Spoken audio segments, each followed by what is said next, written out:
Hey everyone and welcome to the channel. My name is Ash and today I'm doing a review of Endling, Extinction is Forever on Xbox. Now this game, I've had it on my radar for quite a while, so I've been really glad that I've been able to finally play it. You basically play as a wolf who is raising her wolf cubs in some sort of futuristic, ravaged world that mankind has basically destroyed. So you sort of seem to be like this lone wolf.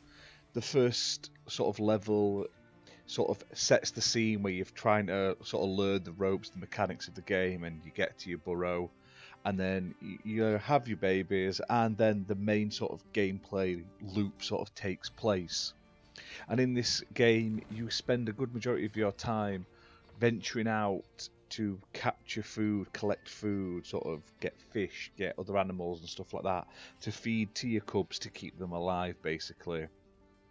And along the way, the story progresses in sort of like this day-night cycle.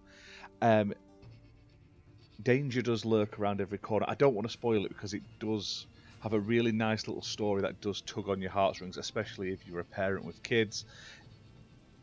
I worry all the time when my kids are doing stuff, so I can just relate to this like immensely.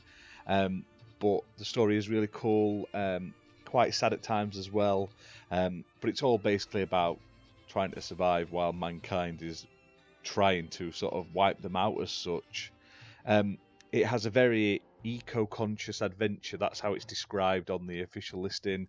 It's sort of explaining to you like this is what's going to happen to Earth if we don't look after it and stuff like that, and this is how humans sort of corrupt and destroy their sort of natural resources and environments, basically. Now, the gameplay loop does get a little samey as you progress. It is a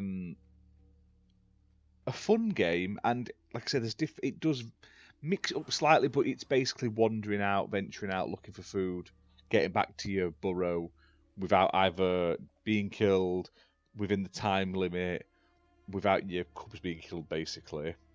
Now, you play this over about 30 days, so it's not that long a game. You will get through the entire game in about 2 to 3 hours, probably about 2.5, 3 hours, I would say. But it's not the length of the game. Like I say, it's the journey you go on, which is really, really cool. And like I say, this game looks fantastic. Now, it's not super sort of like next-gen graphics, but there's a lot of detail and in the environments and the characters and stuff like that. It looks fantastic, and it all plays out in this sort of 2.5D-esque sort of manner. So you side-scrolling left and right, but you have the ability to sort of like move forward and backwards over environments, and this will grow the environments, and the sort of area you can sort of explore grows as the days progress. Now, all in all, it's not a bad game at all. Like I say, it's very enjoyable. It's short enough that it never gets too old, especially with the sort of repetitive gameplay loop. And achievement hunters out there, like I say, you can get all the achievements in one run, but you may need to do a second run if you've missed a couple on your playthrough.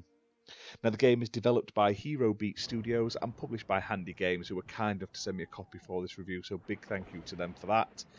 Now, the biggest gripe for me is the game is priced at $24.99. Now, I have no problem recommending this game in terms of what's on offer. Like, the game itself is really worth playing. I highly recommend everyone play it. But for 2.5 hours, 3 hours, $24.99 is a steep entry price, especially in these trying times for everyone. So maybe if it's out of your price range, maybe just grab it in a sale. But like I say, if you can afford it, it's a very nice indie game that is definitely worth playing. Now, the game is playable on Xbox One and Xbox Series X and S, and it was released on the 19th of the 7th, 2022. But all in all, like I say, I really enjoyed my time with this game. There's not a lot of reasons to go back through it once you've completed it, unless you're just going for the achievements you've missed. But the one-off sort of experience was enthralling from start to finish. And like I say, being a parent, I feel like you connect with it even more.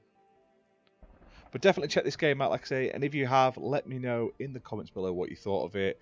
And is there any other games out there similar to this that I should be keeping an eye on and adding to my sort of list to play? Let me know.